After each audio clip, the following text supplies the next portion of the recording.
Öcalan has been in prison on Imrale Island for decades, and he's been kept in conditions that are worse than the conditions in which Nelson Mandela was kept. You know, when we say it's aggravated isolation, we really mean that. It's the most severe form of isolation that you could possibly imagine.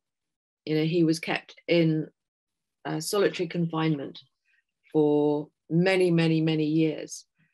And that's a form of torture. Isolation is a form of torture. So we have a European country that is torturing the leader of a very wide-based freedom movement. And it's been going on for many decades. And our government and many other governments across Europe are not prepared to stand up and say the right things about this. You know, this is another reason why it becomes very, very difficult for the peace process to be reinstated. We know there was a genuine attempt in 2013, and it seemed like, you know, that was going to bear fruit. It seemed like it was, you know, there was political will on both sides for that to happen. So we know that it's possible. But as in South Africa, when the political representation, when your leader is in prison, you know, there's no equality of arms. You know, you don't have equal negotiating powers. So it's necessary for the leader to be available, you know, to have the power to speak freely.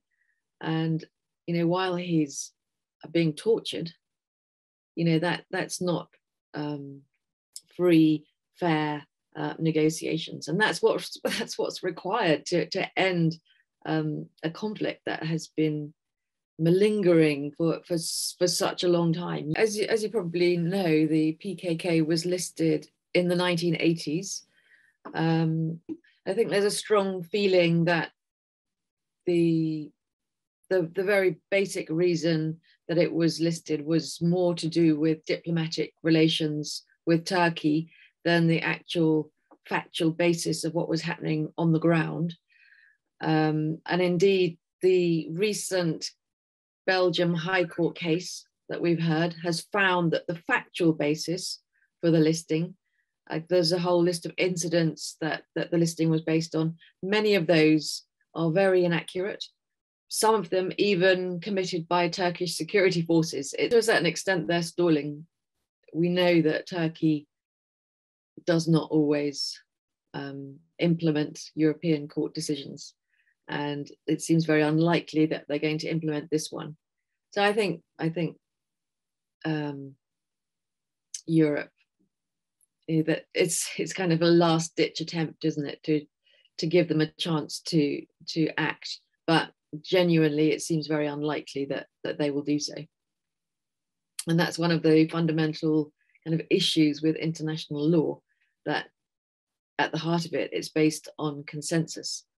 So it's difficult to see what the European Court can do to force this issue. But, you know, where there's a political will, there should be a way to ensure that this happens. So that brings us really back to the bottom line, that there isn't political will in Europe to see this happen.